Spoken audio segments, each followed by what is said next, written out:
we'll revise some of the things that have already been covered. Venerable like then has covered um, what are the attributes that define uh, a spiritual teacher. So we'll have a quick look at that, and then we'll also look at what are the characteristics or attributes that define a student, and then uh, take the discussion forward to see how the student can then rely on a spiritual teacher in thought and practice. Uh, so for this session, the idea is to go through the discussion and take it to a point where um, we familiarize ourselves with practice from the sutras, which you're all familiar with Guru Yoga from the Tantra side. I'm sure some of you are already practicing some or the other form of Guru Yoga. Some of you might have heard about this practice called the 100 Deities of Tushita. And then there are other Guru Yoga practices also. So you probably are doing those kind of Guru Yoga practices. But what we'll do today is identify a Guru Yoga practice from the Sutra side. So there are specific sutras that speak about how to conduct a Guru Yoga practice. So so that would be the main point, the main purpose for this session. So I'll try and steer the discussion towards introducing that practice to you. And then at the end of the session, we'll do a short meditation using that as the foundation. So let's start the session. Before we go through with our discussion, let's do a short meditation. Yeah, we'll do a short meditation, visualization meditation. So we'll do a short visualization meditation of Shakyamuni Buddha, and then try and combine it with the Guru Yoga practice that we're planning to do for our session today. Okay, so make yourself comfortable in your seats. 7-point Vairocana posture, if possible. If you're not sitting cross-legged on the floor, then make sure that your back is erect, so shoulders are straight, and arms and limbs are relaxed. Left palm holding the right palm, tip of the thumbs touching each other, and then chin slightly tucked in, tip of the tongue resting against the upper row of teeth, and eyes either half open or fully closed. If half open, then you can direct the gaze of your eyes down the tip of your nose in the space in front of you. And just take a moment to park all the chatter in your mind. Bring the focus of your mind to the present context, the session on Guru devotion.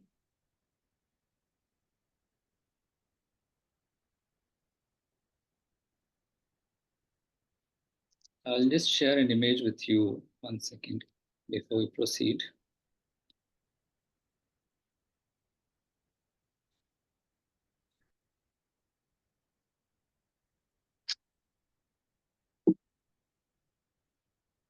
Okay, you can use this image as a reference or any other image that you've been using for your visualization practices. This is the Shakyamuni Buddha image. So maybe take a moment to just memorize it, and then we'll continue with our visualization meditation.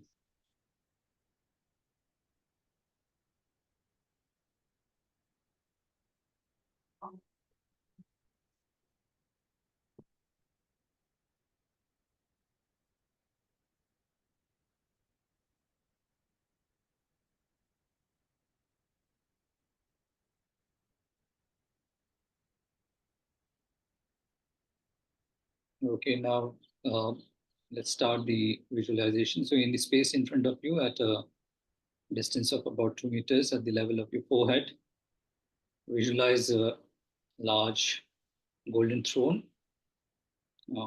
beautifully ordained with all kinds of precious stones and jewels. And there are a pair of snow lions supporting the throne at each corner. So the snow lions at the four corners, they represent the four types of fearlessnesses that characterize the state of completely enlightened Buddha, the Dharmakaya of the Buddha. And on this golden throne is a fully blossomed lotus. The fully blossomed lotus signifies the holy body and the holy mind of a fully enlightened Buddha, unstained by the defilements of samsara. And on this fully blossomed lotus is a sun disk, signifying the clear light state of the Buddha's mind. And on the sun disk is a moon disk that signifies the illusory body of the Buddha, the state of completely enlightened Buddha.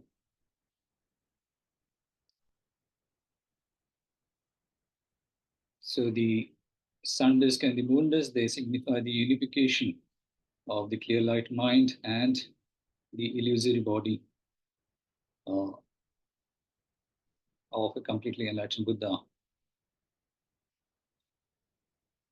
The sun disk, the moon disk, and the lotus, fully blossomed lotus, could also signify the three principal aspects of the path: renunciation and wisdom and bodhicitta.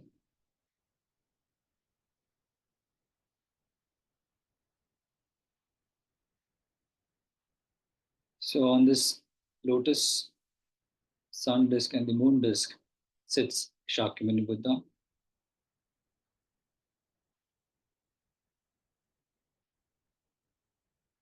He is free of all the obscurations and has perfected all the realizations. He is the embodiment of the omniscient mind of all the Buddhas and is indivisible from our root guru. He shows us the path to liberation and omniscience.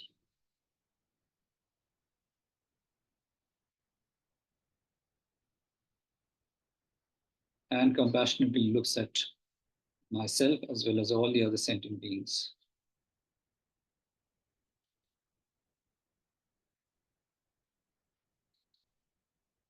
So Guru Shakyamuni Buddha's body is resplendent and magnificent, and he's dressed in the three robes of a fully ordained bhikshu. His body is made of golden light.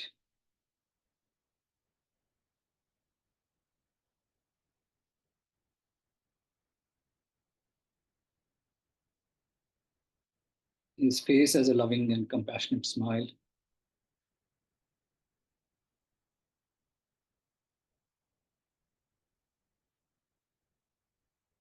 His eyes are long and fine and narrow, and they're half open, signifying they're half closed, signifying that Shakyamuni Buddha is in a state of meditative poise, meditating on the ultimate nature of all phenomena.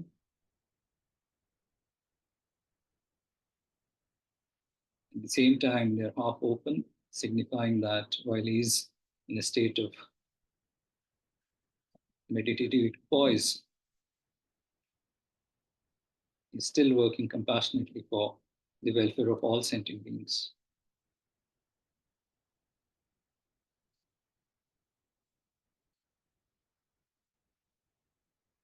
His lips are red,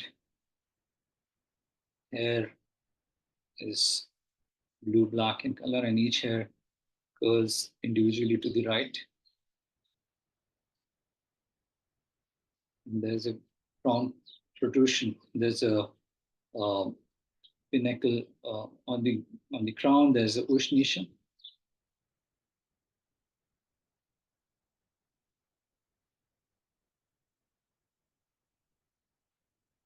His right palm rests on the uh, right knee, and the middle finger touches the moon seed,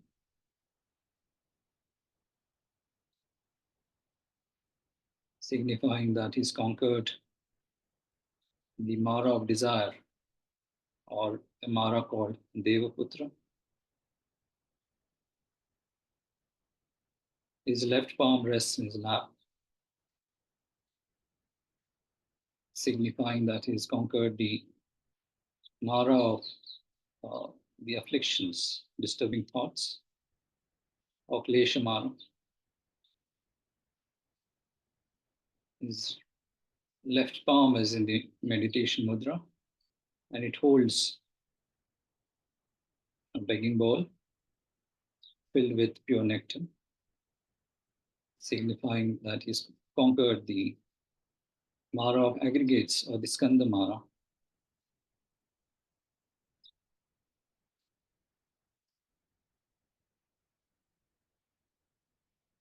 And he sits in a Vajra posture, signifying his victory over the Mara of death, on Mrityu Mara.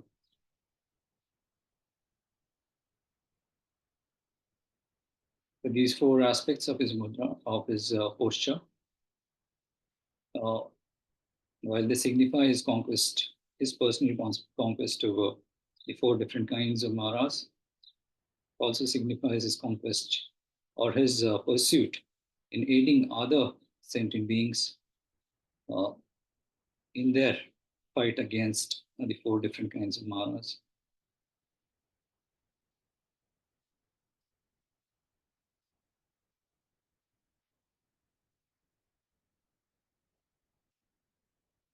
So he sits surrounded by an aura of light.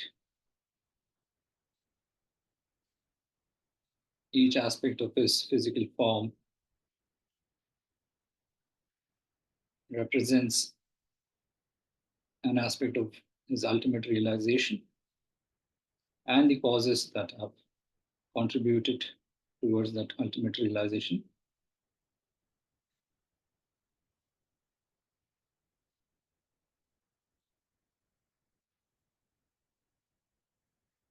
He is the embodiment of the Guru, Buddha, Dharma, and Sangha.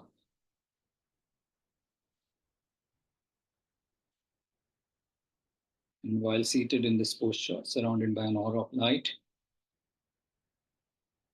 rays of light emanate from his heart and pervade the entire space in the 10 directions.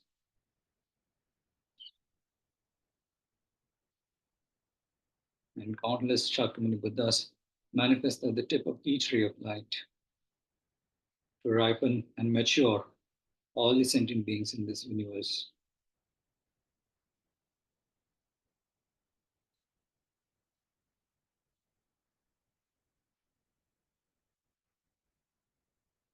One such ray is directed towards me, and Shakyamuni Buddha smiles at me and lovingly says, "Son of lineage, if you are interested in liberation, I will guide you." Thus saying, he also promises to prevent me from the suffering, the miseries of the lower realms.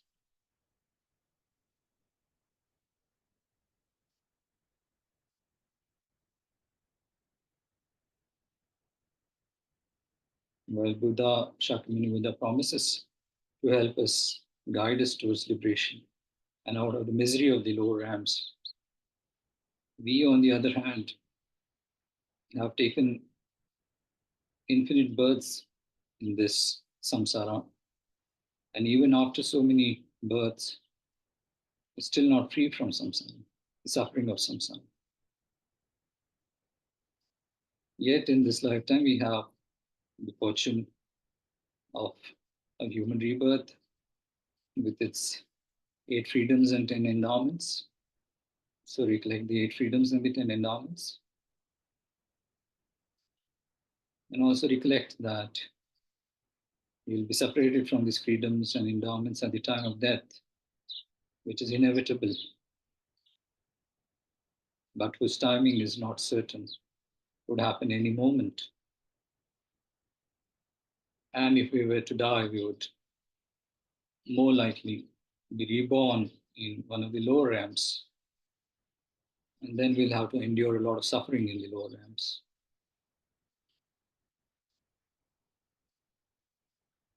So ask yourself whether you're willing to endure that kind of suffering in the lower realms.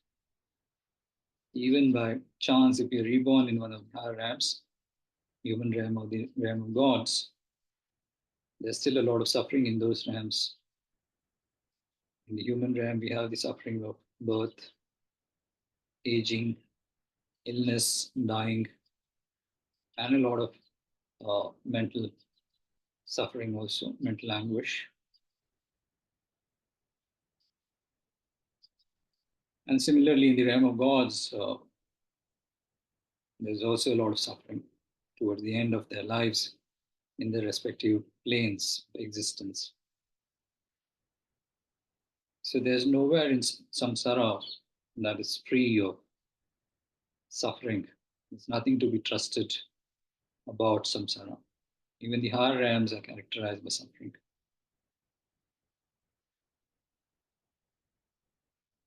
And yet, in this lifetime, we have this human form and this wonderful intellect that we can use to reflect on the drawbacks, the flaws of samsara, and the benefits of liberation.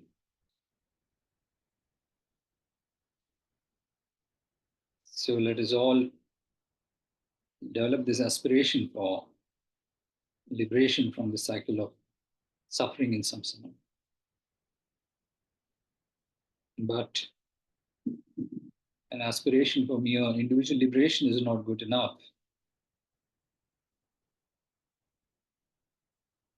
Just like us, there are other sentient beings in this world, in this universe, who wish to be free from suffering in samsara. So we should help them too. At the moment, we do not have the capacity to help them meaningfully. But that capacity is available if we attain the state of a completely enlightened Buddha. So we should all aspire to attain that state of Buddhahood in order to help other sentient beings also in the pursuit of freedom from samsara. So let's cultivate that wish to attain the state of omniscience, complete Buddhahood.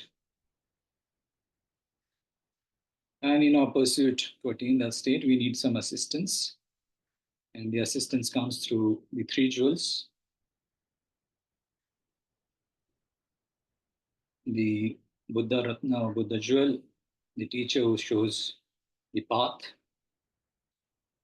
the Dharma Ratna or the Dharma jewel, the actual path; and the Sangha jewel, the practitioners who cultivated insights in the mind stream and hence can assist us, guide us on the path. So let's take refuge in these 3 jewels. The short refuge prayer. Namo Gurubhya, Namo Buddhaya, Namo Dharmaya, Namo Sanghaya.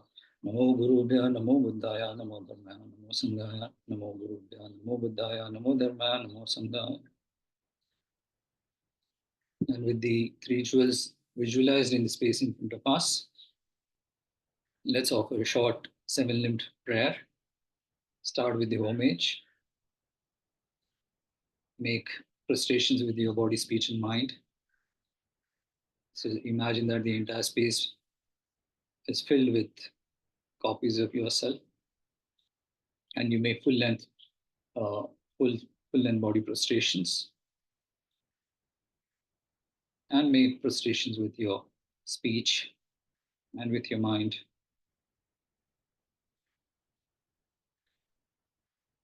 They make extensive offerings to the three jewels. Visualize that the entire space is filled with beautiful offerings, and you extend these offerings to the three jewels.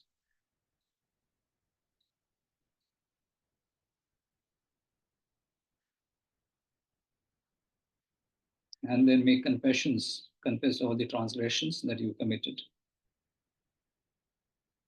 of your vows, if you have taken Upasak vows, or any other commitments that you've taken, that you've transgressed, and resolve not to commit them in the future again. And rejoice in the merit that both you and others have created and will create in the future, and are in the process of creating right now.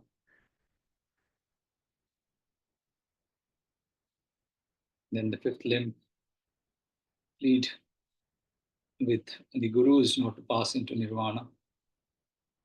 And the sixth limb, plead with them to continue to turn the wheel of the doctrine.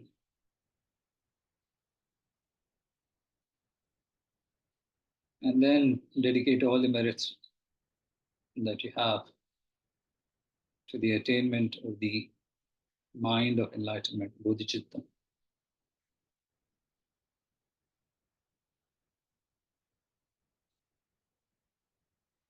So let's just recite this short bodhicitta prayer. I go for refuge until I'm enlightened to the Buddha, the Dharma, and the Supreme Assembly. By my practice of giving and other perfections, may I become a Buddha to benefit all sentient beings.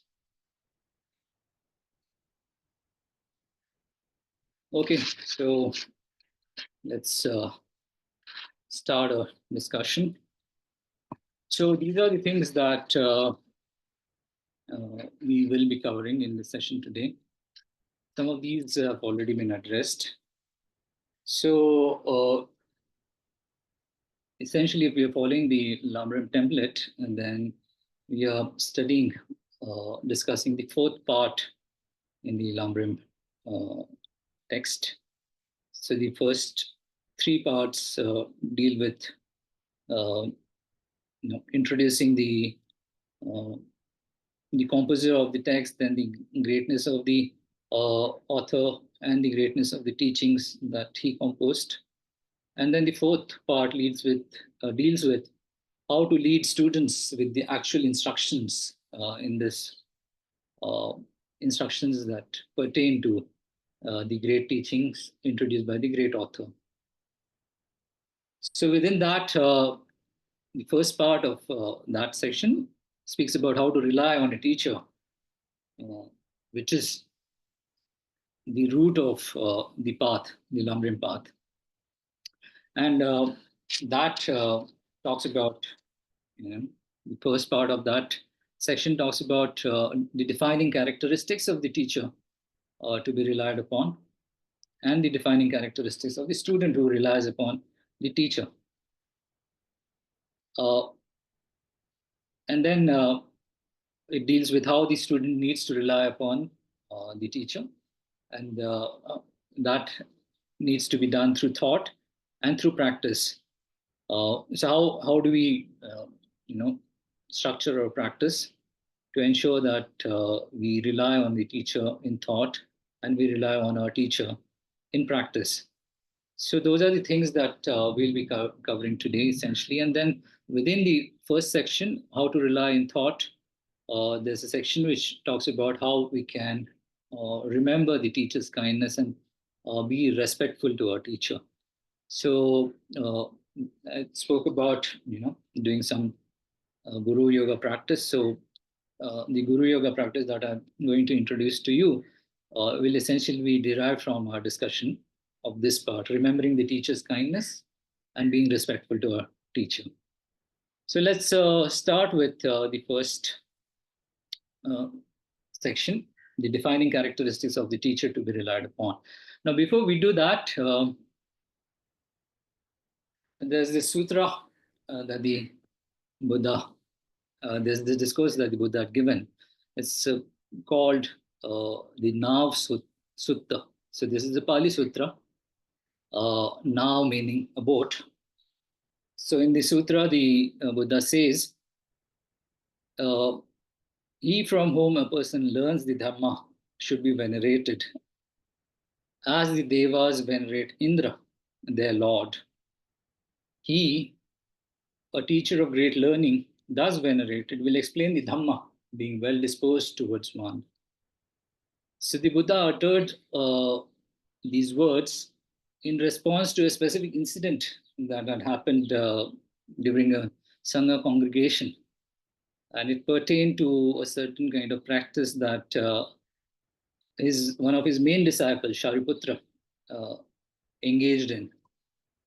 So you're probably familiar with this incident, this episode from Shariputra's life. So Shariputra was introduced to the Buddha's doctrine by a disciple of the Buddha, whose name is Ashvajit. So do you recollect?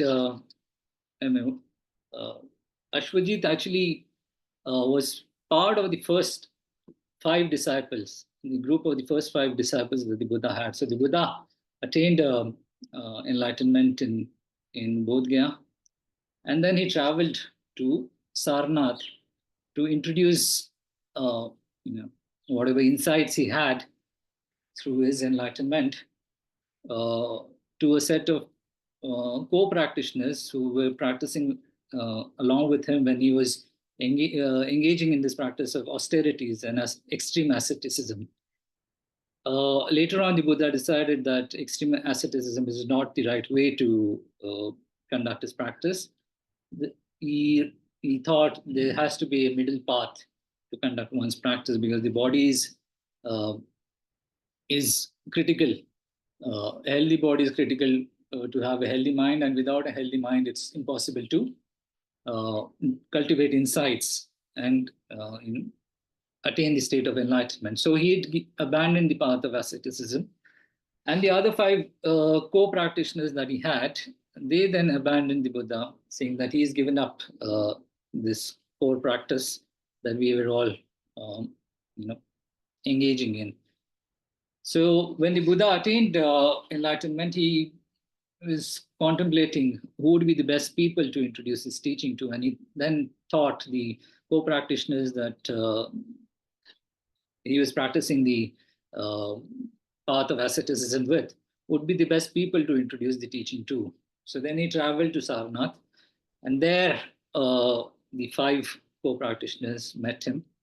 So the 5 co-practitioners were Ashvajit, then there's a person called Kaudinya, and then Mahanama, then there's a person called Dhammika, and then Vapa. So these 5 were the first disciples. They are also called the Panchavargiya Bhikshu. So they were the first disciples of the Buddha, and Ashvajit was part of that group of the Panchavargiya disciples. And Shariputra, when he was in search of the truth, he happened to meet, he along with his friend Maudgalyayan, they were close friends. So they were exploring the spiritual path, and they were in search of a good teacher.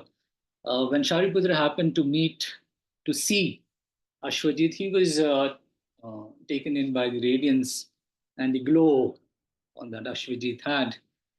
And he then approached Ashvajit and asked him, inquired who his teacher was and what teaching did he give. So Ashvajit then introduced the Buddha and introduced his core teachings to Shariputra.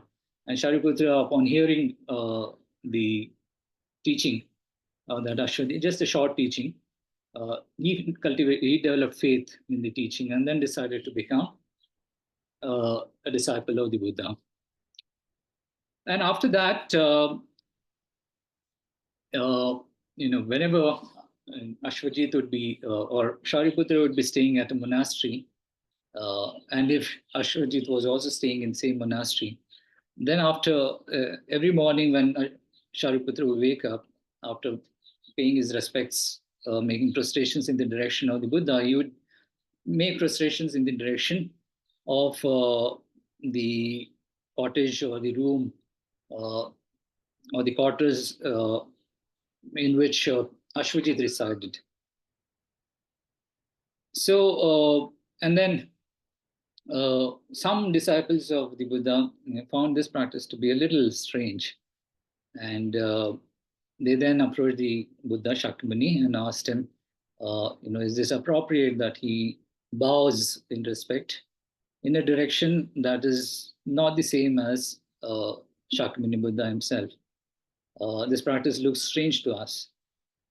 And then the Buddha said that it is the right practice because Ashvajit is the guru who introduced the doctrine, the teaching to Shariputra, and it is appropriate that he pays respect every morning when he gets up. He makes prostrations in the direction of the quarters which are housing Ashvajit, Venerable Ashvajit. So then the Buddha uttered these words. Yasmadi dharmam purusho vijaniyat indrashchatam devata pujayet sa pujita tasmin prasanna chitto bahushrut pradushkaroti dharmam. So he from whom a person learns the dharma should be venerated. So he's agreeing with Shariputra's practice that Ashvajit, since he had introduced the Dhamma to Shariputra, Shariputra should venerate Ashvajit. In the same manner that Devas, all the gods of the desire realm, they venerate Indra, who is their lord. So the Buddha himself has acknowledged the importance of venerating one's guru, one's teacher who's introduced the Dhamma or the Dharma to oneself. Why then, the question arises, why is it necessary? Why is it essential that we venerate our guru?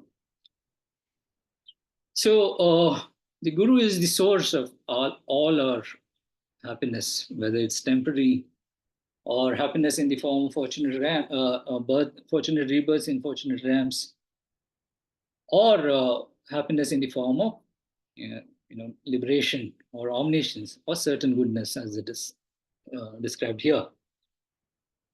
So whatever good qualities that we cultivate, they're all the effect, the result of our gurus.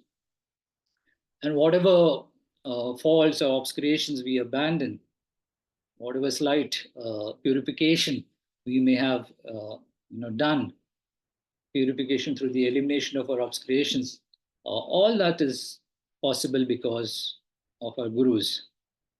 So all the good qualities that we cultivate, and all the faults that we abandon, however minor they may be, these are all the effect, the result of our veneration of our gurus. So since our gurus are the source of all this happiness and the elimination of all the obscurations and the faults, it is but natural that we should consider them to be worthy of our veneration. So our gurus, they are the source of all our perfections. So what are the perfections? So the 6 perfections of generosity, morality, perseverance, patience, meditative stabilization, and wisdom. They are the source of all the levels or the bhumis that we attain. So the 10 grounds of the bodhisattvas, or the 5 paths on the way to Buddhahood or to liberation, the path of preparation, the path of accumulation, preparation, the path of seeing, the path of meditation, and the path of no more learning. All the different kinds of samadhis that we cultivate, or concentrations and absorptions, all the different kinds of clairvoyances that we cultivate, develop super knowledges, all the pretensions of the good teachings, the dedications, all the aspirational prayers that we make, all the good qualities that we develop in the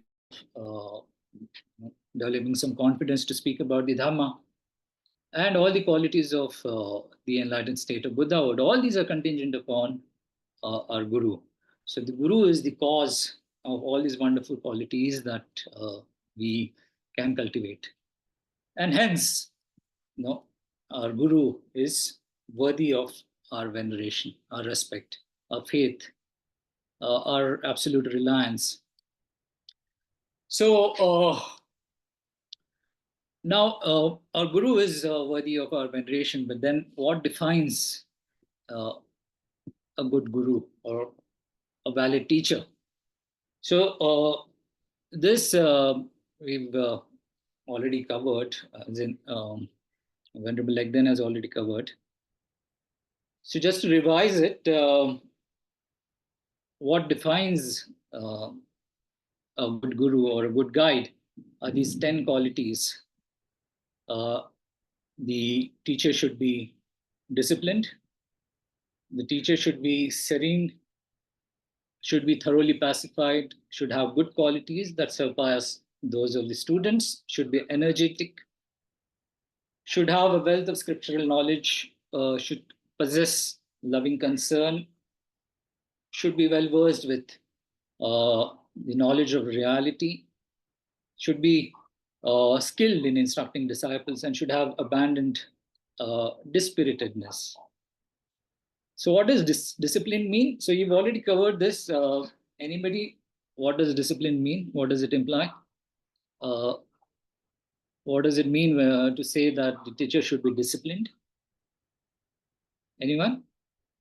Or serene or thoroughly pacified? Anyone? Disciplined is keeping his vows and samayas. Yes, that's right. So the first three qualities that attributes that are described here actually speak about the three foundations of the practice. First one is ethical discipline. Second one is pertains to meditative stabilization. And thoroughly pacified refers to wisdom that helps you eliminate afflictions. So these are also described in the root text. So these qualities are all described in the text called Ornament of the Mahayana Sutras, or Mahayana Sutra Alamkar. So it says, Mitram Shredanta Shama Upashantam Gunadikam Sa Udyamam Agam Adhyam Prabhutva Tattvam Vachasa Bhupetam Krupatmam Kheda Vivarjitam Cha. So these are the 10 qualities. This verse actually talks about the 10 qualities that I've just that we just spoke of. So Mitram is a reference to the Kalyan Mitra, or Kalyan is welfare. Somebody who is a friend who works for our welfare. So Kalyan Mitra should have these 10 qualities, and it's only if the Kalyan Mitra has these 10 qualities, then he's worthy of our ashray, worthy as our ashray. So Mitram Shre Dantam. So Dantam actually is a reference to being disciplined. And what do these each of these qualities imply? That is described in the verse that is reproduced below the first verse. So it says, Ityeva guna mitram sevaya ashraya dantam shila yoga adi indriya damena. So shila yoga adi indriya damena. Shila is the practice of ethical discipline. So dantam is a reference to the teacher being disciplined. And he is disciplined because he is well versed in the practice of ethical discipline. And he's through this practice of ethical discipline, he's managed to subdue his indriyas. So indriyas, the sense organs, which are the main source of our engaging in sensual pleasures, which then lead to unwholesome actions, and unwholesome actions then become the cause for our suffering in the future. So dantam shila yoga adi indriya damena. So his daman is to subdue. So the teacher should have this quality of dantam, Then Shantam is Samadhi Yoga Adhyatmam Cheta Shamathena. So Shantam is the second quality. And how do you cultivate that? It is through samadhis, through your practice of cultivating samadhis, through your practice of adhyatma or inner reflection.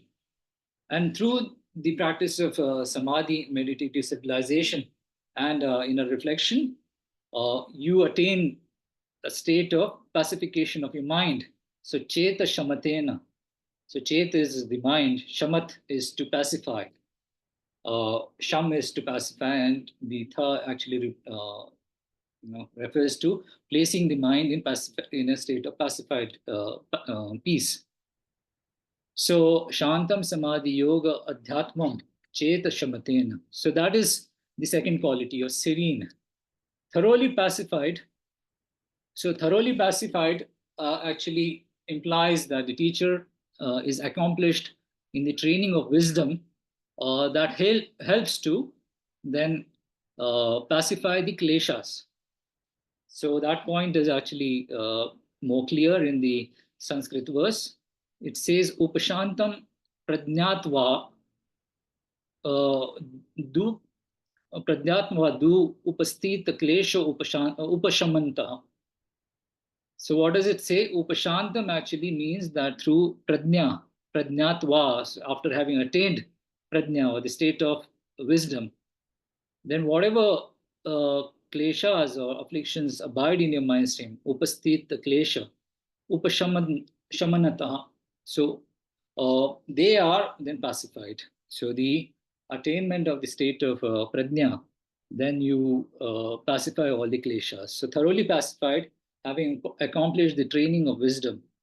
So the fourth quality has good qualities surpassing those of the students. So guner adhikam na samam va nyunam va. So gun is a reference to the qualities, the good qualities of the teacher. Adhikam meaning they need to exceed the qualities of the students. Na samam meaning they can't be equal to the qualities of the students. Or nyunam, so they can't, of course, be lesser than the students. So guner adhikam na samam va nyunam va. So they need to exceed. They can't be either equal or lesser than the qualities of the student. So the fourth quality that the teacher needs to have is he needs to be energetic. What does it imply? Being energetic refers to his ability to take constant delight in others' welfare. So there in the Sanskrit verse it says, Sa udyamam, sodyamam, na udasinam pararthe. So udasin is to be dejected. So na udasin. So no dasinam pararthe. So pararthe is others' welfare. So when he's working for others' welfare, he cannot be disappointed or dejected. And he needs to be constantly kind of working industriously to accomplish parartha or others' welfare. So he needs to take constant delight in others' welfare. And the sixth quality is that he has to have a wealth of scriptural knowledge. So being erudite concerning the Tripitak, the three baskets of teaching. So it says, Agam Adhyam Nalpashrutam. So na alpashrutam. So Agam is a reference to the scriptures. So his knowledge of the scriptures, na alpashrutam. So he can't have reflected, his reflection of the scriptures can't be alpa, meaning less. So it implies that his reading of the scriptures, his contemplation, reflection of the scriptures need to be substantial. It can't be alpa, shrutam. And the seventh quality is has thorough knowledge of reality, so knowledge of the selflessness of phenomena. So prabhutva tattvam tattva adhigamat. So adhigam is to realize, to recognize, to cognize. And by attaining the state of prabhutva, prabuddha, tattva is elements. So by attaining a state of prabhutva or the elements, he realizes all the elements, and specifically he has the knowledge of all the selflessness of all the phenomena. Skilled in instructing disciples, being skilled in leading an adept and causing them to understand. So vachasa abhyu petam vakarane no petama. So being skilled in leading an adept and causing them to understand. Vakaran is to be to elucidate, and no apetam meaning to be sufficiently skilled in elucidating the teachings. Then the ninth quality is possessing loving concern, which means pure motivation for the teaching, not seeking gain and respect. So the person who is the teacher can't be, stained with worldly concerns like giving teachings for reputation or material gain or for respect. He has to do that. He has to engage with the students, his disciples, out of a pure motivation for just the sake of elucidating the doctrine and showing him the path. So krupatmakam nirashim chittatvad. And the 10th quality is has abandoned any kind of dejection or dispiritedness. So he's never tired of giving repeated explanations if needed. So not just persevere with giving teachings, even if he's required to make repeated explanations of the doctrine of the teachings, he can't show any signs of dejection or dispiritedness. So kheda vivarjitam. So he can't have any dejection. Satatya satkritya dharma deshanat. Satatya is to continuously, satkritya, so continuously explain the path of the truth. Dharma deshanat. Dharma deshanat. Dharma is truth, deshana is to show. So kheda vivarjitam. He can't have any dejection in explaining the dharma, the truth, to the disciples continuously, repeatedly. So these are the 10 qualities that describe a valid teacher. So it's one could have the doubt that it's not possible to get a teacher with all these qualities in our degenerate times. Then is there a specific kind of measure that we can use to determine whether a person qualifies as a good teacher, a valid teacher? So the texts actually say that these qualities ideally should be present in the teacher in their entirety. But if not, you could have half, you could have one fourth, or at least 1/8 of these qualities. And what are these qualities? These qualities are again kind of reproduced in the text called the Tantra requested by Subhahu. So the qualities are intelligence, a good appearance, great purity, a reputable lineage, inclination towards the teachings, then great confidence, perseverance, have disciplined the senses. They should speak pleasantly, be generous and compassionate, and should have forbearance towards hunger, thirst, and the afflictions. Should not worship other deities, should worship the three jewels.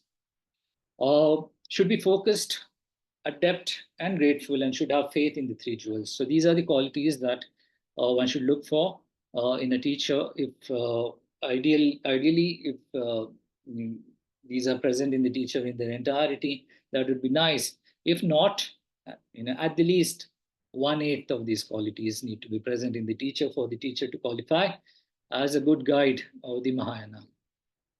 So what are the defining characteristics of the student? Anyone? So you already seen this? Anyone remembers what are the defining characteristics of the student? Open-minded. Open-minded, yes, correct. Yeah. Yes. Must be diligent and impartial. Yes, that's right. Yeah. So these are the three qualities. Should be non-partisan, open-minded, should be intelligent and diligent. So non-partisan, you shouldn't be kind of biased towards any set of beliefs that he already has, because that would then prevent him from benefiting from the real teachings or better descriptions that the teacher might potentially be able to give. So he needs to have an open mind. He needs to be non-partisan, and he needs to be intelligent. He should have the faculty, the power to be able to discriminate between explanations that describe correct paths and false explanations that lead you down the wrong path or the counterfeit path. And he should have the willingness to be persevering, to be diligent. So these qualities, the text also talk about two additional qualities of being focused and having respect for the teacher and the instructor. So in all, there are 5 qualities that would describe an ideal student. And if collapsed further, they could be reduced to 4. So diligence, of course, as Anusha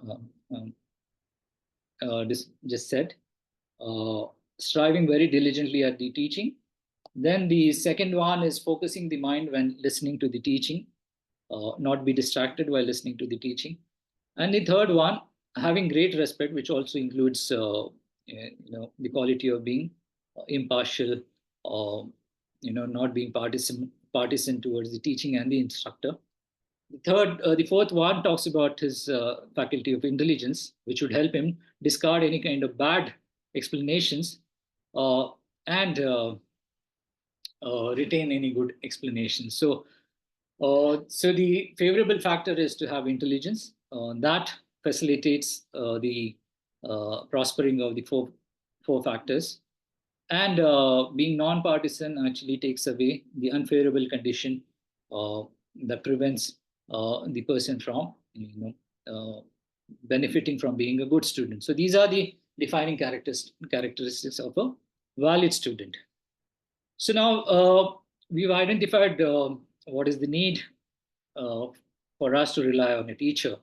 And then we've seen what are the defining characteristics of a good teacher and the defining characteristics of a good student. So now, since we know that it is imperative for us to rely on a teacher, we need to identify what is the right way to rely on a teacher. And we need to know how we can rely on the good teacher, valid teacher, in thought as well as in our actions, in our practice.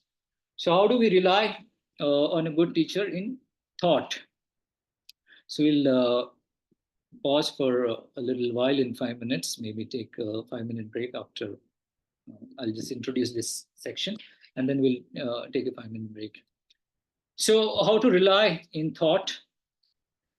So there are 4 attitudes that the texts speak of that we must cultivate in order to rely on the teacher.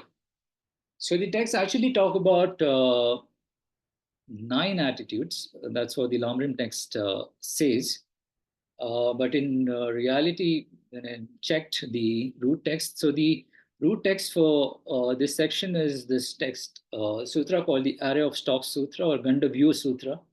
It actually has more than 9 attitudes. It speaks about 22 different attitudes, and we'll see that in a moment. So anyways, some specific attitudes, the more important maybe, the more important attitudes from this 22, the list of 22 attitudes have been selected. And from those 9 attitudes could be condensed into 4 main attitudes. So what are these 4 main attitudes for a good student? So the good student has to have this attitude of being like a good son or an obedient son. Suputra samachittena kalyana mitram mukho dikshanataya.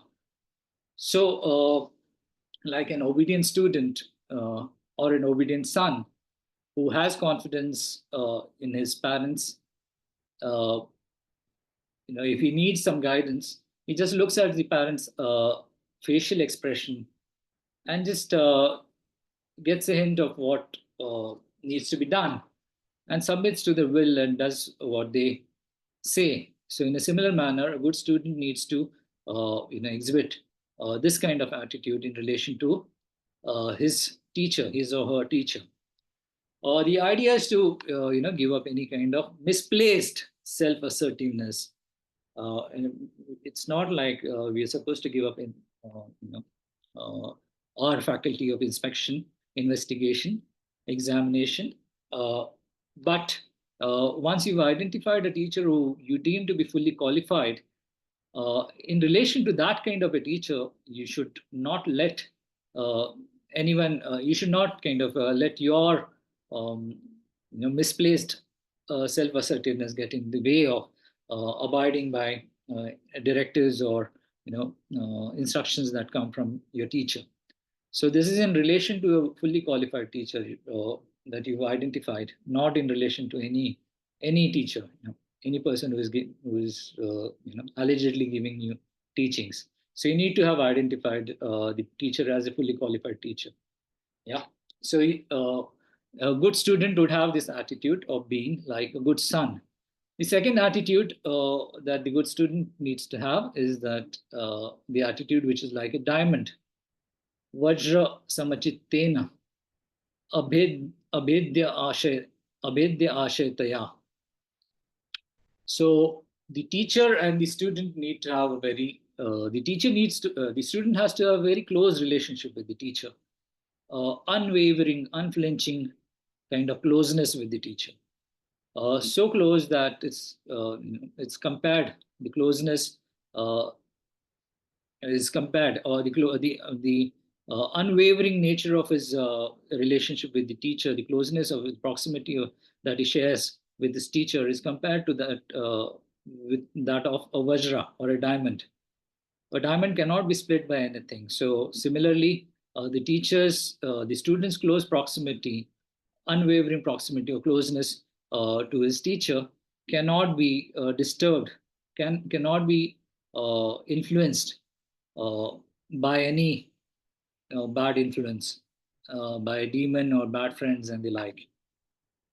So that's the kind of attitude that a student needs to have in relation to his qualified teacher. So the attitude which is like a diamond, and then the attitude which is like the earth.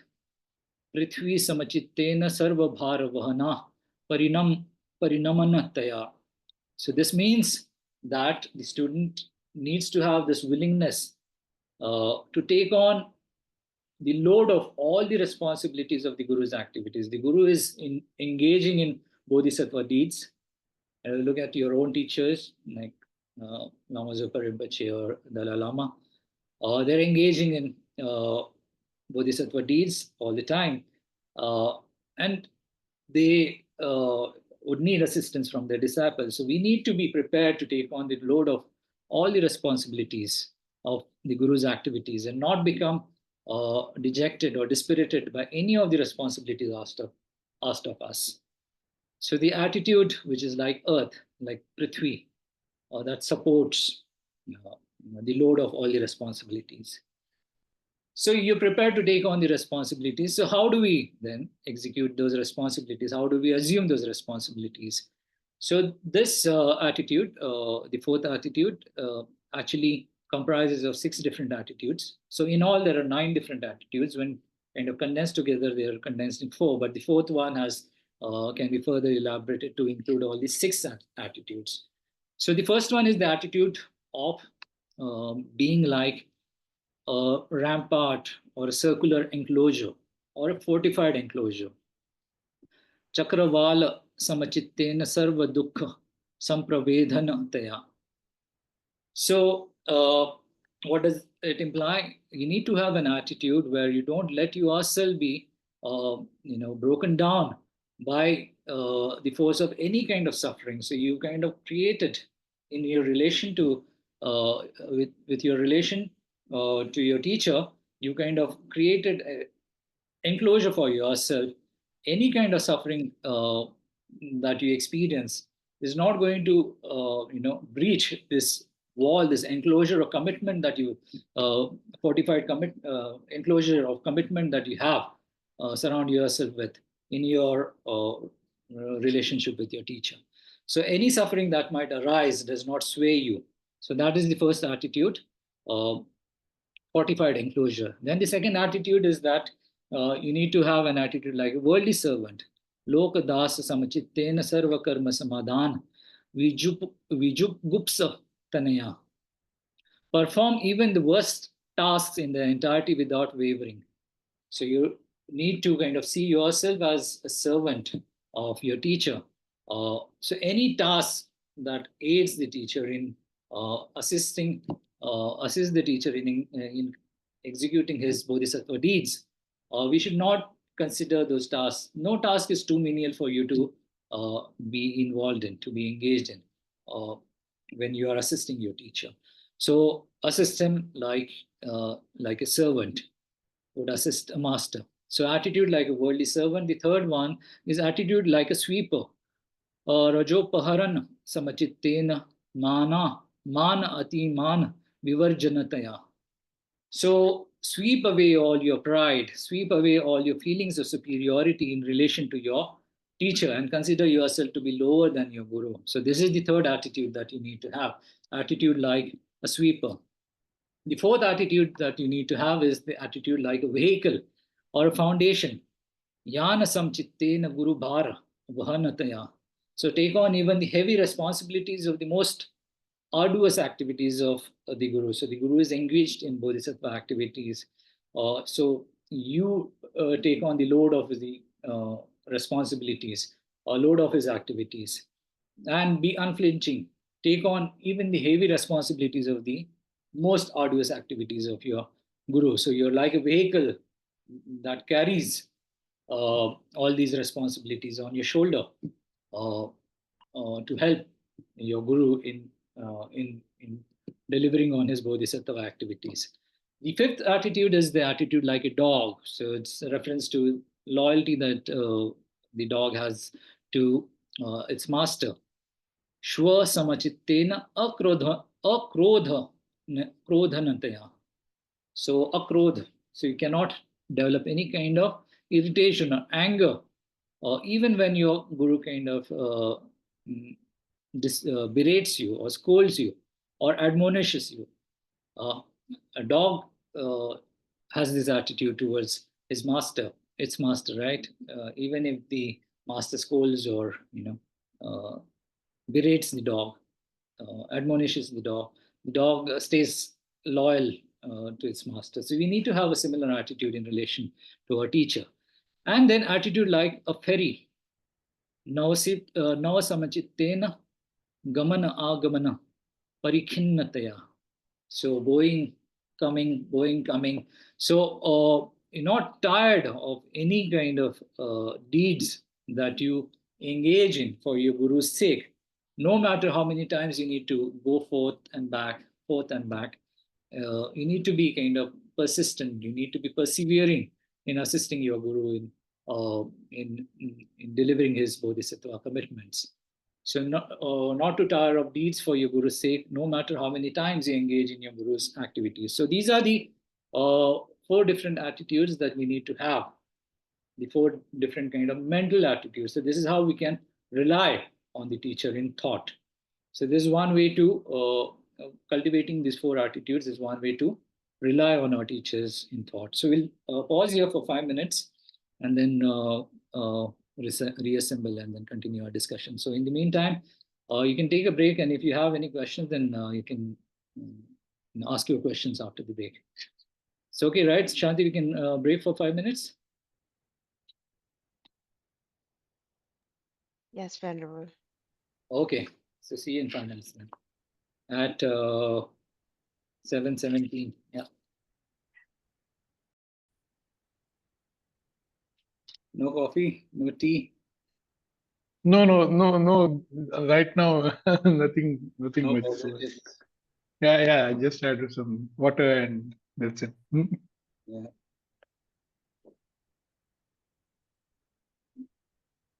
Should keep. We can have a virtual tea break, right? How do you have Yeah. difficult to have a tea break virtually? True. Okay, so any observations on the discussion that we had so far? Any question that you may have? Uh, so I have a small query related to this Venerable Ashvaji, who met Shariputra, and that first teaching. So this mantra of Ye Dharma Hetu Prabhava, is that the mantra that he is that the teaching? Yeah, that's the teaching that Okay. is the essence of the master's teaching. Ye dharma hetu prabhava hetu tesha machayo nirodho evam vadi mahashramana. So Mahashraman is Buddha. So that's the teaching that he is given. So it's basically explaining the principle of dependent origination. Yes. Yeah. Madhvi, yeah, raised your hand. Yeah, Madhvi. Yeah, Venerable. I was just, it seems to me, and that these attitudes, to me, they seem somewhat at odds with the students, one of the students' characteristics, which is intelligence. Yes.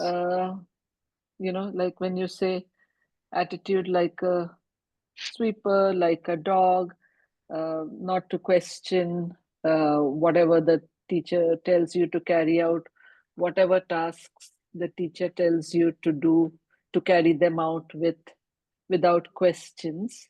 So to me, it seems somewhat at odds with the basic requirement of intelligence. And another observation is that in modern times, I'm not talking about ancient times, there have been Buddhist teachers who have, what should I say, not been good teachers. I mean, have used their students to cause harm. Yeah. And so at such a time, shouldn't the student be sort of ditching these attitudes? Yeah, I think the idea is not to, it's not suggesting that you forego your intelligence and initiative to examine what the teacher is saying.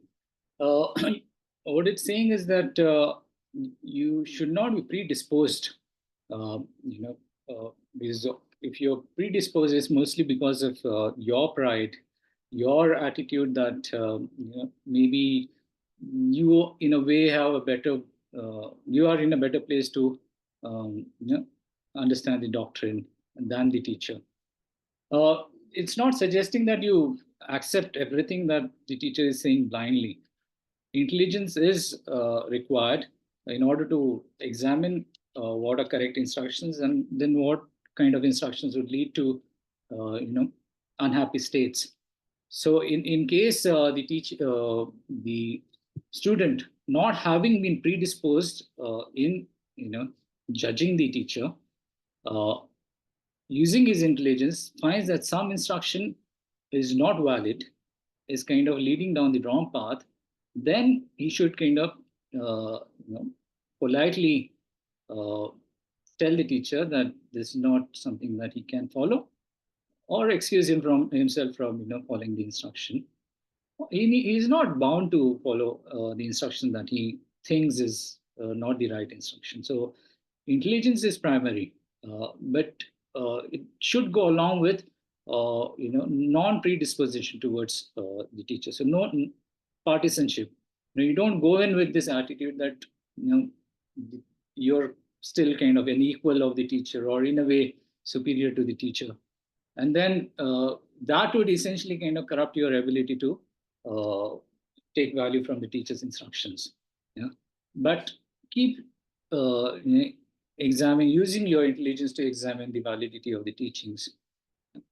So I don't think the teachings are the instructions, the attitudes that have been mentioned here actually ask you to forgo your initiative in examining the validity of the teachings. You need to examine the correctness of the teachings, instructions that the teacher gives.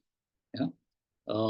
So, for example, when it says the attitude like a sweeper, what it's saying is that you have to sweep away all your pride, all your feelings of superiority. Sweep them away. Sweep those kind of afflictive mental states. Sweep them away.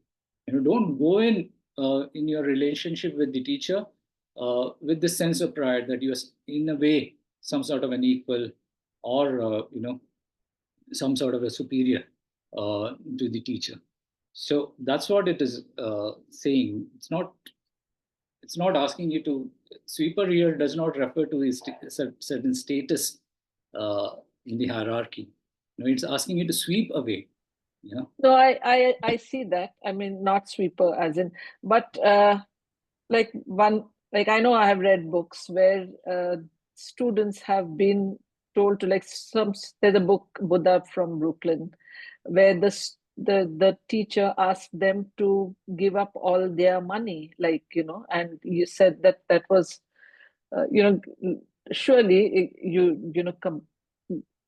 giving is a characteristic to be developed, but when you are sort of pressurized into sort of making huge sums, so it is possible that a teacher could use these kind of, this is what you're supposed to be doing, use these kind of things to probably cause the student harm, and in which case the student should be vigilant, right?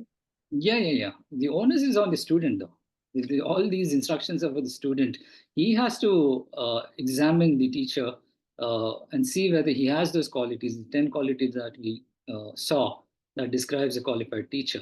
So only after the person has been identified as a qualified teacher, how does he conduct his reliance in relation to that teacher? He relies on the teacher in thought and in practice. And in thought, he has to have these kind of attitudes. So the first step is still to identify whether the person qualifies as a valid teacher. And that responsibility is with the student. So you have all kinds of people who kind of pose as teachers, but not everybody who is speaking, who claims to be kind of describing the teachings of the Buddha is a teacher, and definitely not a qualified teacher. So you still need to kind of invest your intelligence and time in examining whether the person is a qualified teacher or not. And you're right. I mean, there are lots of instances. In fact, His Holiness has commented on this issue several times. In China, apparently, there are several incidents of not qualified teachers misleading students for worldly gains, worldly purposes. His Holiness said that that responsibility is with the students. The students need to examine whether the person qualifies as a qualified teacher or not. So that's the reason that we have spent so much time in identifying what are the attributes, what are the features, the characteristics that define a qualified teacher. He has to take time. It takes time to identify your teacher. Not everybody you've received a teaching from or an instruction from needs to be your teacher. Not everybody who is shared some texts, some instructions from the sutras need to be your guru. Yeah, the guru has to have certain qualities, and you identify your guru only after spending time and checking whether those 10 qualities that we've seen, how many of those qualities the teacher has, the guru has.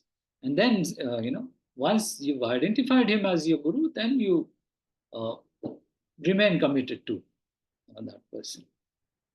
So there's still a lot of responsibility that the student has, and he has to use his intelligence in, first of all, identifying whether the person has the right qualities to be a qualified teacher. And even after that, if he feels that there is a instruction that kind of is not worthy of being followed, then he's free to take a different path.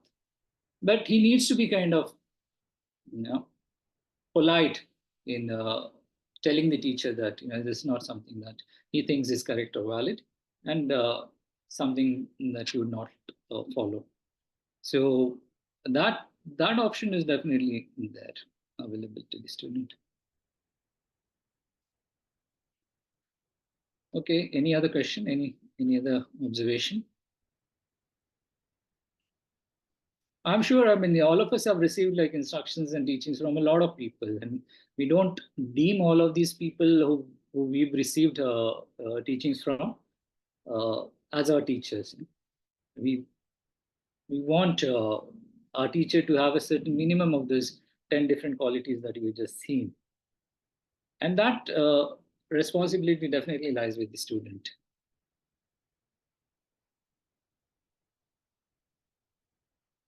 Okay. Let's proceed then. Okay. So, as I said, although the text, the Ramlim text talks about 9 different attitudes which collapsed, which are collapsed into the 4 different attitudes that we just saw.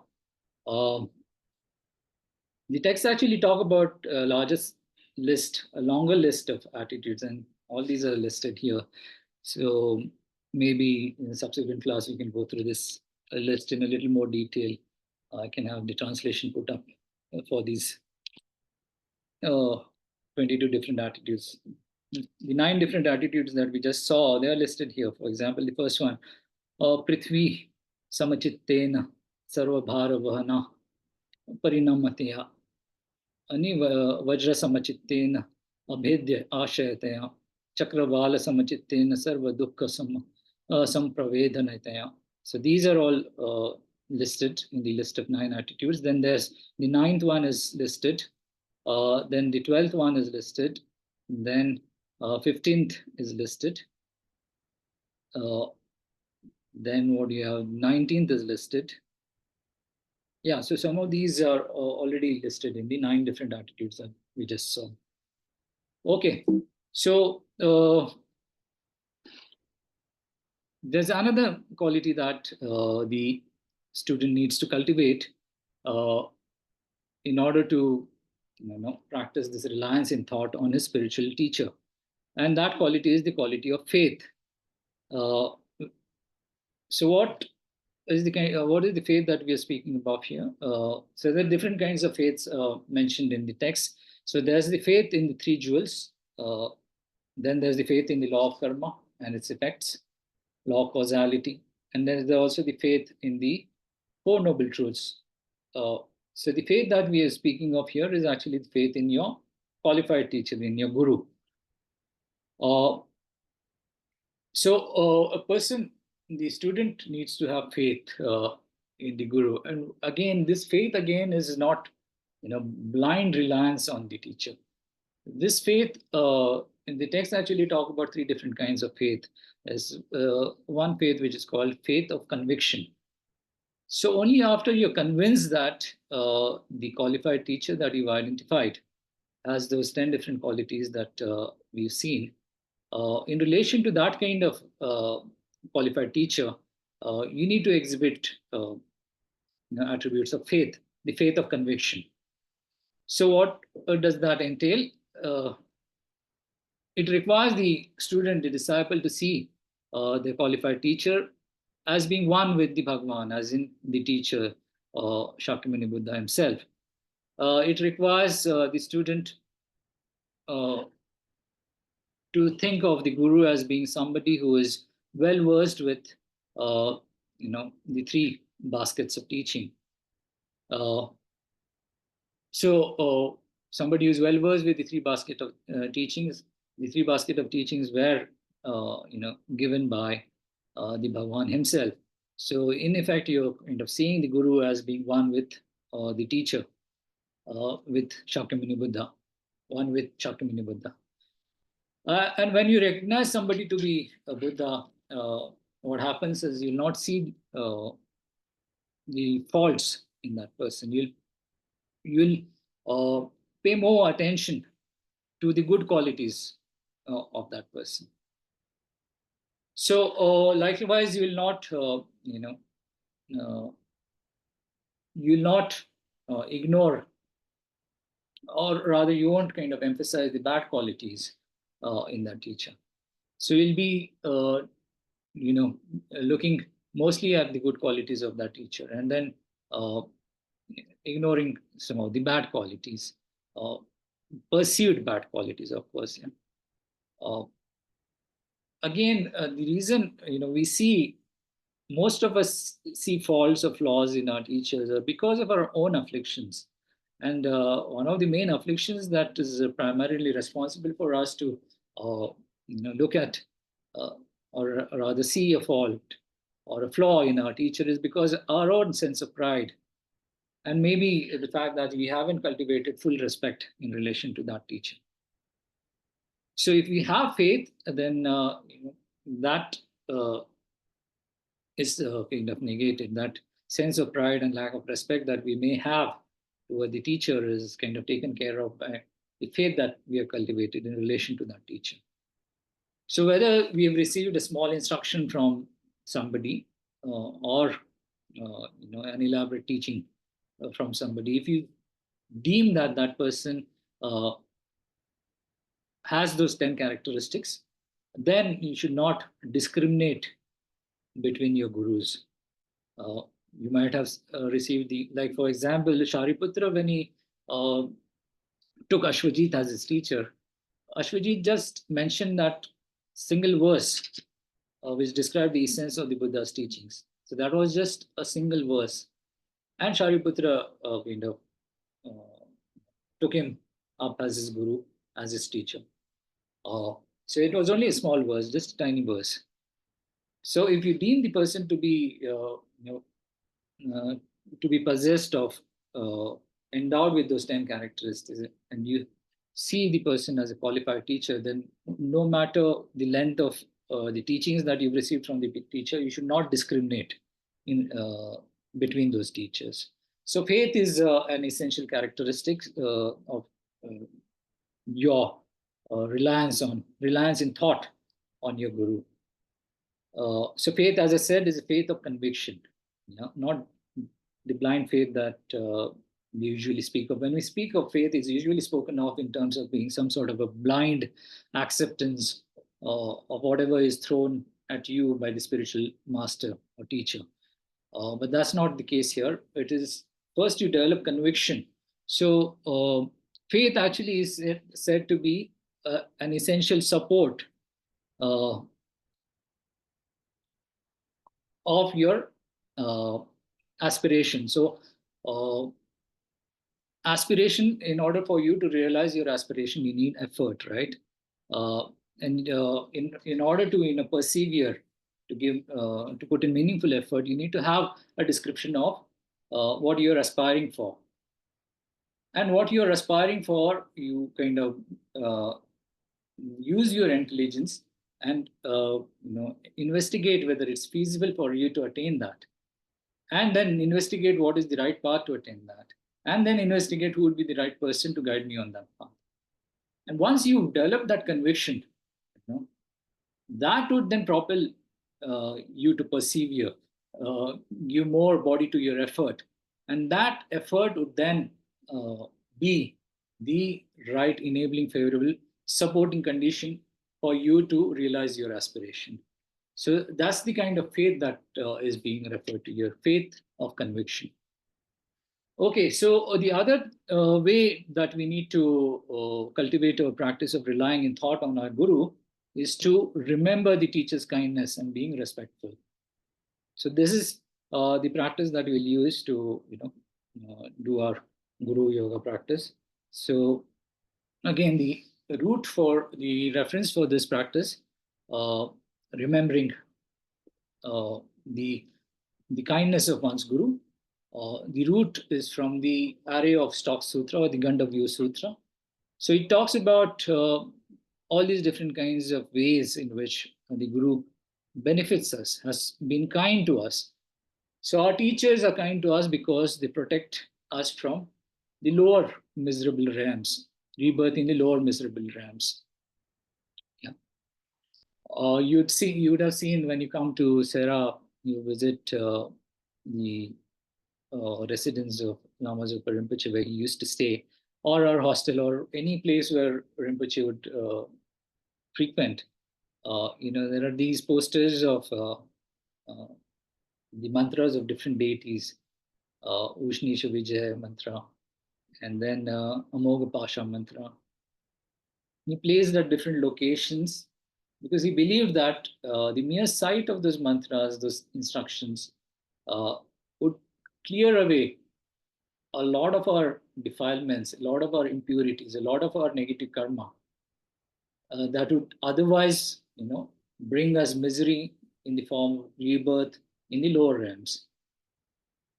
So that was his way of helping us from the suffering in the miserable lower realms. So protecting us from miserable realms. The Guru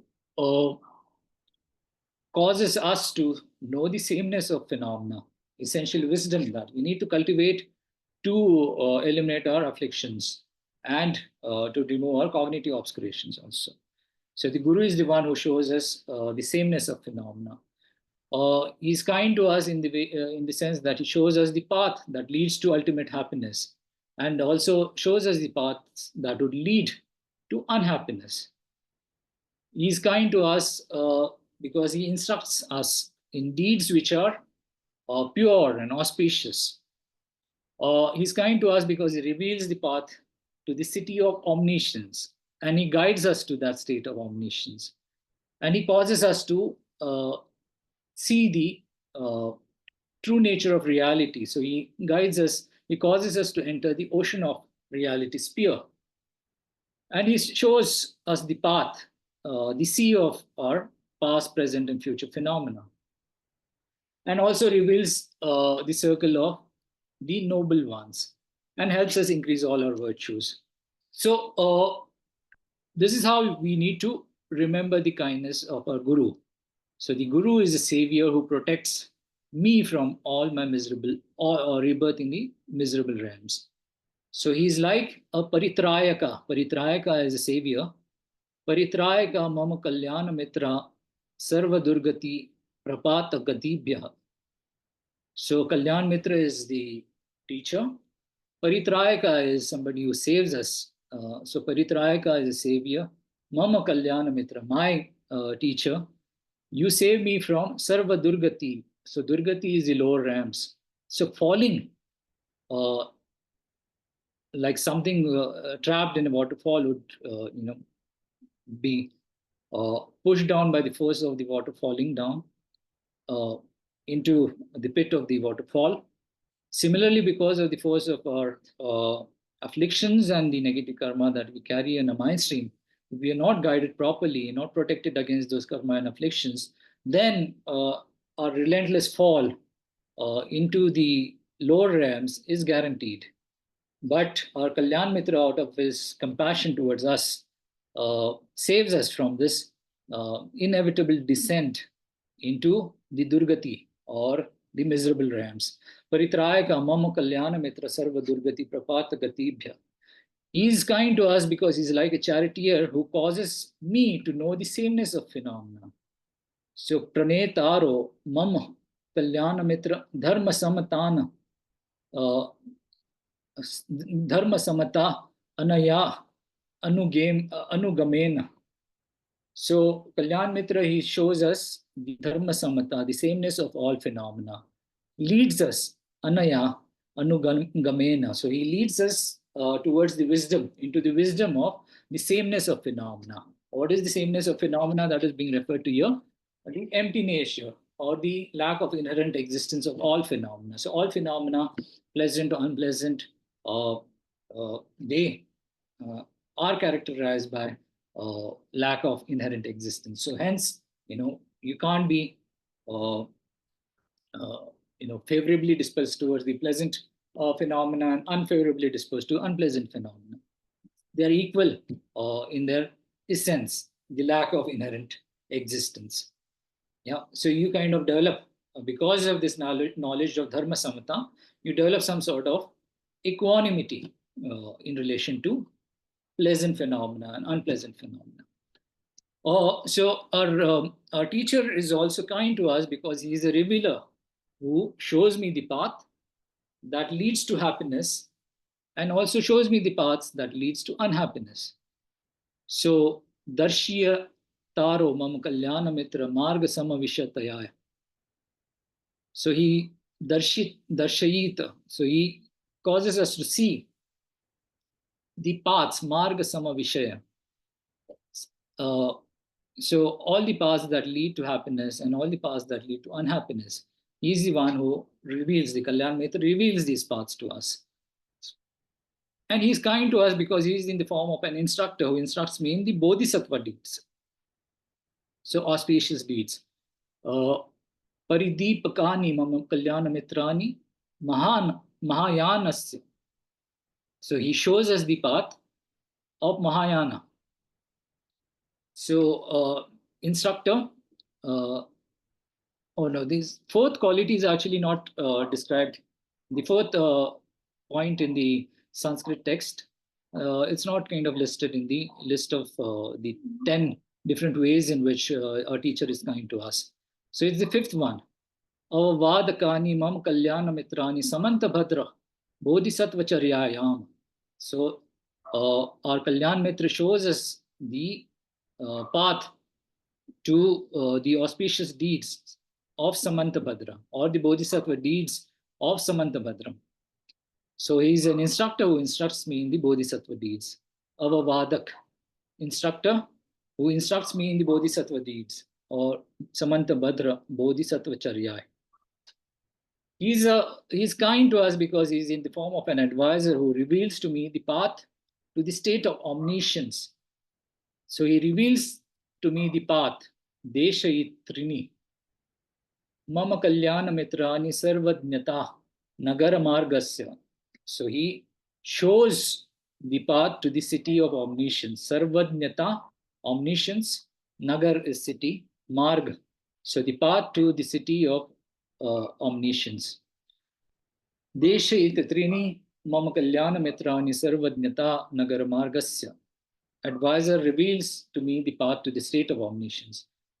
And not just revealing the path, he also guides me to the city of omniscience. So he's like an usher who guides me to the city of omniscience. So praveshayet trini mama kalyana mitrani sarvadnyata puram. So sarvadnyata puram is the city of omniscience, and Kalyan Mitra is somebody who helps me enter the city of omniscience. Praveshayet trini, he makes me enter the city of omniscience.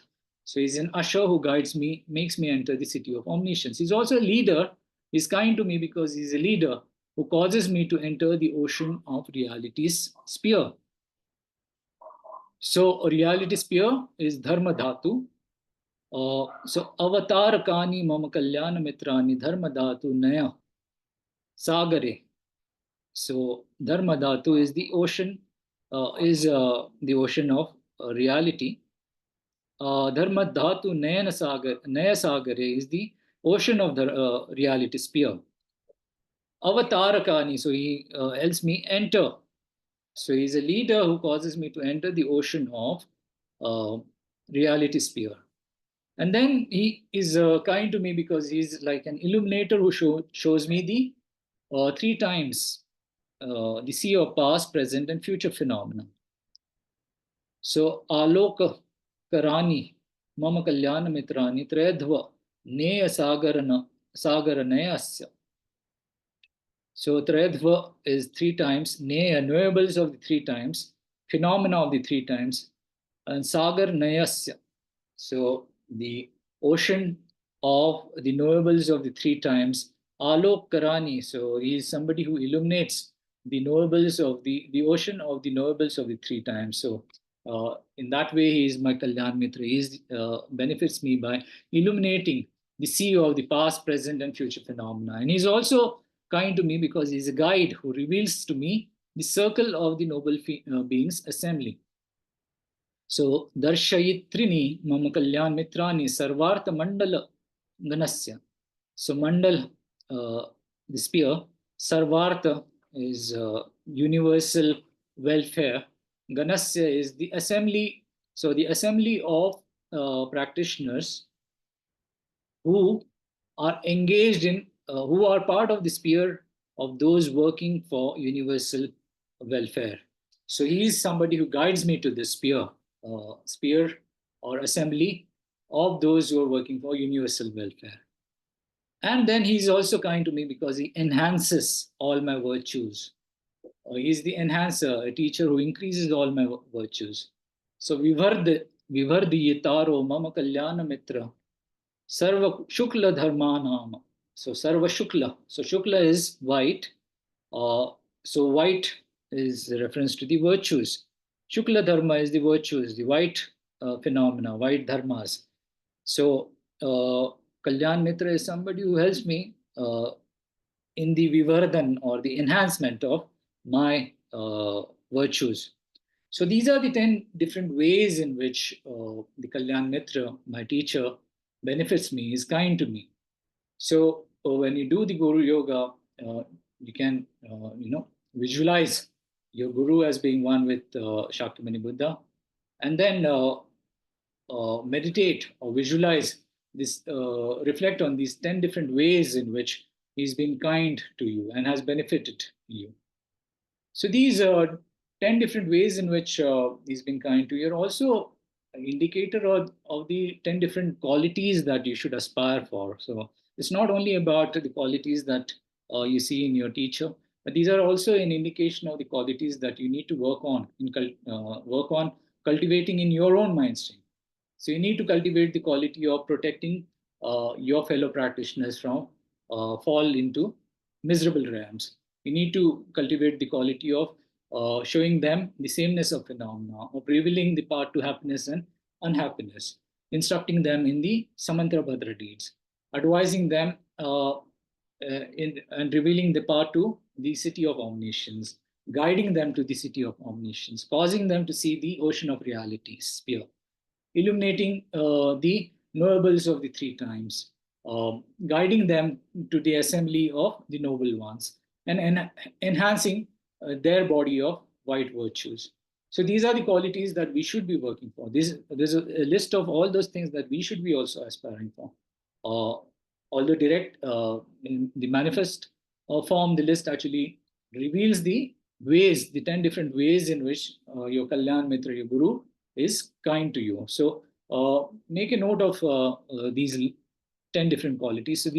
So maybe another 5 minutes, we'll stop our discussion, and then we'll just do a short reflection, a short kind of Guru Yoga using this prayer, using this list of the 10 different ways in which our Guru is kind to us. Reflect on this so that we can, enhance our Guru devotion.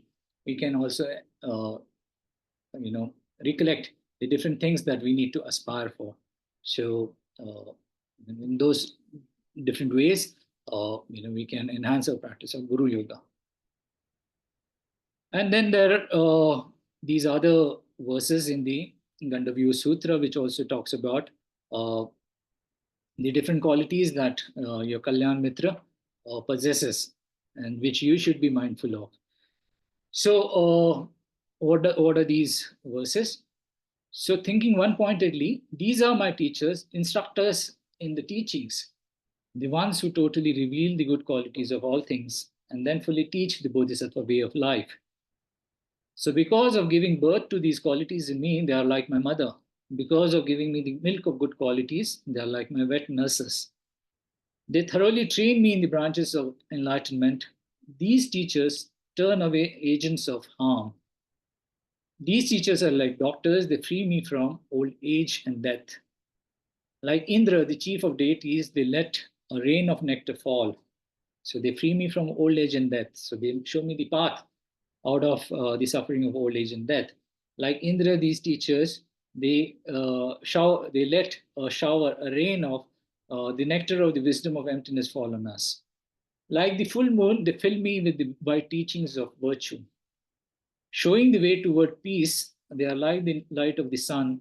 With regard to friends and enemies, they are like mountains. They have minds imperturbable as the ocean. So like the ocean, although on surface it might be a little disturbed, beneath its surface, the ocean is very still. So their minds are also kind of not perturbed by afflictions or other obscurations. They wholly care for me and are like pilots of a ferry. So ferry that ferries me across this ocean of samsara to the far side of enlightenment. So thinking in this way, I have come here. These bodhisattvas have caused my mind to develop. They have produced my enlightenment as a Buddha's child. Therefore, these my teachers are praised by the Buddhas. With such virtuous thoughts, I have come here. As they protect the world, they are like heroes. They are captains, protectors, and refuge. They are an eye providing me with happiness. With such thoughts, I respect and serve my teachers. So, again, to do our Guru Yoga practice, if you can reflect on these verses over a period of time, if you recite these verses, memorize these verses, it would be easier for us to do this Guru Yoga. So, the same verses as quoted in the root text, the Gandhavya Sutra, the verses read, or I think we can read it along with the English translation. So, eti mitra mama dharma bhanaka sarva dharma pratipatti deshaka bodhisattva chari marga deshaka eva chitta ayam magato iha bodhisattva mama buddhi vardika buddha putra mama bodhi dayaka eti mitra mama buddha varnita eva chitta kushalo iha gata मातृभूत जनक जनकाई में मम धातृभूत गुणस्तन स्तन्य दायका बोधि अंग परिपालक सदा एति मित्र अहितान निवारका. So like a mother, they give birth to all these good qualities. Dhatri is like a nurse. They help us nourish all these good qualities, and then nurture us by nourishing these good qualities, and also show the different branches of enlightenment. Bodhi anga paripalaka sada. So they thoroughly train me in the branches of enlightenment. Eti mitra ahita anivarka. These teachers turn away agents of harm. So these Kalyan Mitra, ahita is the harm. They turn, protect me against this kind of harm. So they are like doctors. So Vaidya Bhut Jara Mrityu Mochaka, Shakra Bhut Amrita Bhivarshika, Chandra Bhut Shubha Purna Mandala, Surya Bhut Shiva Marga Darshaka, Meru Bhut Samamitra Shutrushu, Sagaropama, Akshobhya Chetasa, Karnadhara Paripalakopama, Evichinti Sudhano Ihagata, Shura Bhut Abhay Pradayaka, Sartavaha, Sharanam Parayanam, Nayaka Mama Sukham Madata, Ime Evachitta Ayumitra Sevate. So, like a doctor, they protect me against old age and death. So, Jara is illness, Mrityu is death. So, Mochan is they free me from the suffering of illness and death. Shakrabhut Amrita Abhivarshika. So, like Shakra or Indra, they shower the rain of the Buddha's teachings, words onto me. Chandra Bhuta Shubha Purna Mandala, like the full moon, they fill me with the white teachings of the virtue, Shubha Purna Mandala. And like the sun, Shiva Marga Darshaka, so they teach me the path of peace, like the sun, Shiva Marga Darshaka. Meru Bhuta Samamitra Shatrushu, so like mountain, they teach me the teaching of equanimity, or being equanimous in relation to my friends and enemy.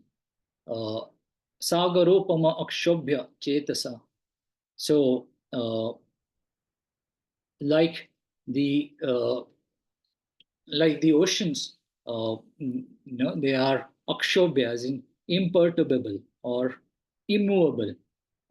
Their minds are unwavering, like the still oceans. Karnadhara Paripala Kopama. So they're like captains. And they are Shura Bhut Abhay Pradayaka. Shura Bhut is like they are heroes. Sartava Sharanam Parayanam. So Sartava is like a charioteer or somebody who guides us. Nayaka Mama Sukham Dada. So they ferry us in the so Nayaka. So they are also like leaders or captains, and they ferry us across the ocean of suffering. eva chitta ayumitra sevate. So like, with this kind of an attitude, reflecting on their qualities of being uh, like doctors and uh,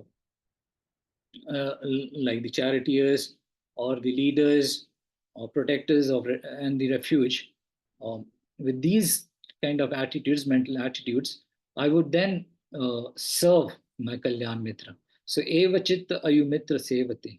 So the you reflect on these words, use these words to cultivate your practice of relying in thought on your Kalyan Mitra. So maybe we'll stop here. Uh, the second part of reliance on the Guru, how to rely in practice on the Guru, we'll do that. We'll review that in our next session on next Saturday. So, okay. So as I said, we'll just do a short reflection. Just recollect the different ways in which the Kalyan Mitra, the gurus or unqualified teachers are kind to us. Just reflect the 10 different ways in which they are kind to us. So just have a look at this list and see if you can memorize some of these points. And then during the reflection, you can recollect these 10 different points and recollect how your guru, most of us are students of Lama Zopa Rinpoche, so or if you have some other root guru, most of us have Zopa Rinpoche and Dalai Lama as our root gurus. So we do this meditation where we see our root gurus as being one with Shakyamuni Buddha, and then develop this Guru Yoga where we reflect on the 10 different ways in which our root guru has been kind to us, and then also aspire to cultivate the same qualities in our mind stream. So let's do that. So just, okay, relax in your posture again. Keep your back erect, shoulders straight, arms relaxed.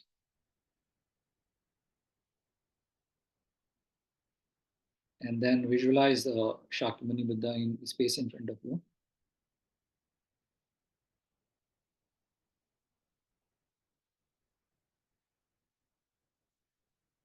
And then visualize your root guru and see your root guru as being in one essence, or being one essence with Shakyamuni Buddha.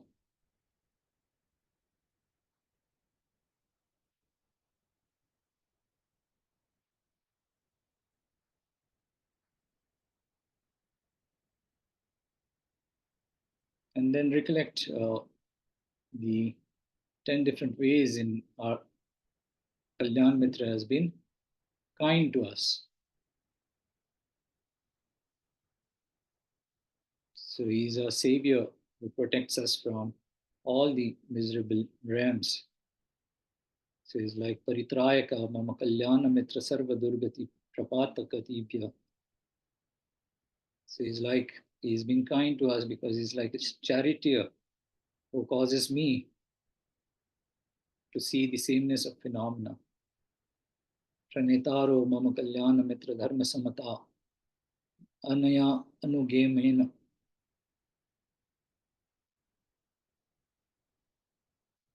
He is kind to us because he's been a revealer. He's revealed the paths that lead to happiness and that lead to unhappiness. So Darshay Taro Mama Kalyana Mitra Margasama Vishataya.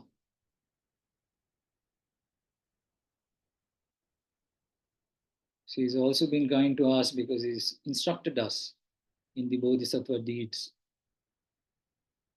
Avavadakani Mama Kalyan Mitrani Samanta Bhadra Bodhisattva Charyayama. He is an advisor who has revealed to me the path to the state of omniscience. Deshe Trini Mama Kalyana Mitrani Sarvadnyata Nagara Margasya. He is kind to me because he is assured. He ushers me, guides me into the city of omniscience. Praveshayit Trini Mama Kalyana Mitrani Sarvajnatapuram. He is kind to me because he is illuminated the sea of past, present, and future phenomena.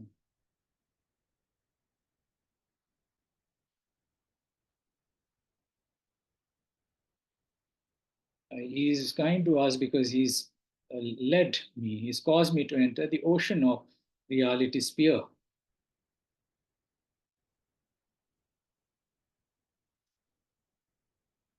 Avatarakani mama kalyana mitrani dharma dhatu naya sagare alokakarani mama kalyana mitrani tredva neya sagaranasya. He's also been kind to me because he guides me, reveals to me the circle of the noble beings assembly. Darshayita trini mama kalyana mitrani sarvartha mandalaganasya.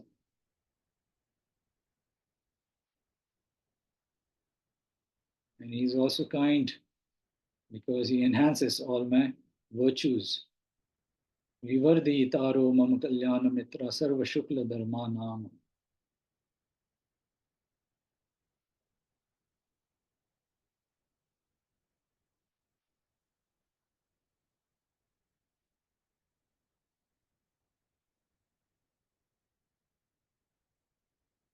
So with that attitude of gratitude towards our Kalyan Mitra, who has been kind in these different ways to us,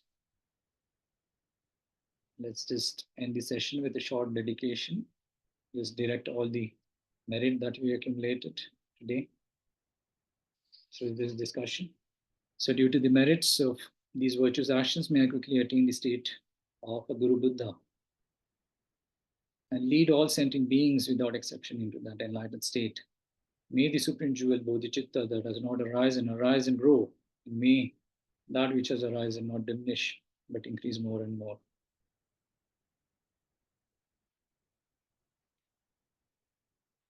Okay, we'll stop here. If you have any questions, maybe we can take some questions. It's already past our time. Otherwise, you can make a note of your questions. We can take up the questions in our next session. If there's any observation or any comment, maybe you can take one or two comments. Anything you want to share or ask? Anybody?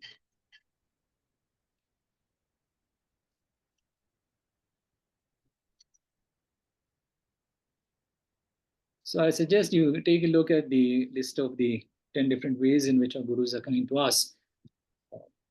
That list, along with the other verses, we didn't kind of use the other verses during our reflection, but that list of the 10 different ways of, in which our Kalyan Mitra is kind to us, along with the other verses, would be a nice way to conduct our Sutra Guru Yoga practice, along with the other Guru Yoga practices that you may be doing. Yeah. The other Guru Yoga practices need some sort of initiation. So this is from the sutras. It's always nice to connect with the verses from the sutras. So just have a look at the list again.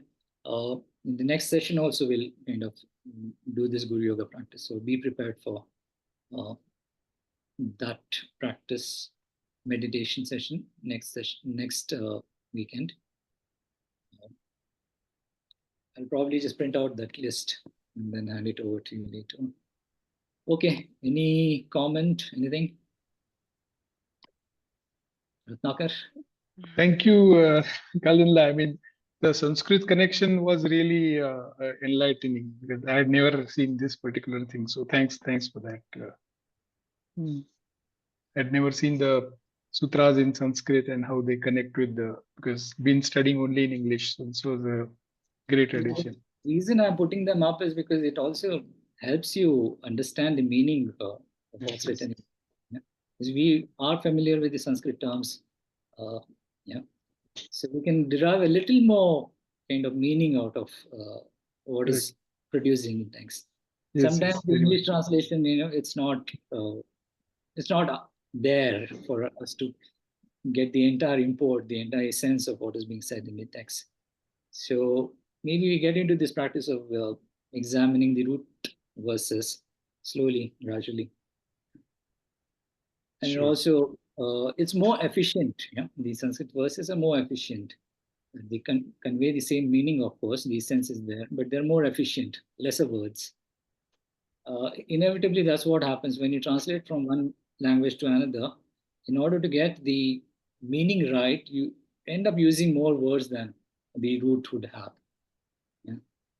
So, like from Sanskrit to Tibetan, if the Sanskrit verse has 2 lines, you'll find that the Tibetan verse actually has 4 lines. So it's kind of expanded, using more words to convey the same meaning. And then these translations are from Tibetan to English. So there's also this element of efficiency. So go through it. Next session we'll again start maybe with this Guru Yoga. It's nice Venerable, practice. Yeah. thank you. Thank you very much, Venerable. Will we get a copy of the document with the Sanskrit part in it? Yeah. I'll send it across to you. Oh, okay. Thank you very much indeed. Thank you, Yeah. Kalden. Thank you very much, Kalden. See you online again tomorrow, 10 o'clock Okay, in the then. See morning. you tomorrow. Yeah. Okay Yeah, then. we have Okay then. See session you. 3. Bye. Thank you. Have a Good good night. evening. Thank you very much. Yes. Good Thank you night, for your everyone. Thank you. Thank you.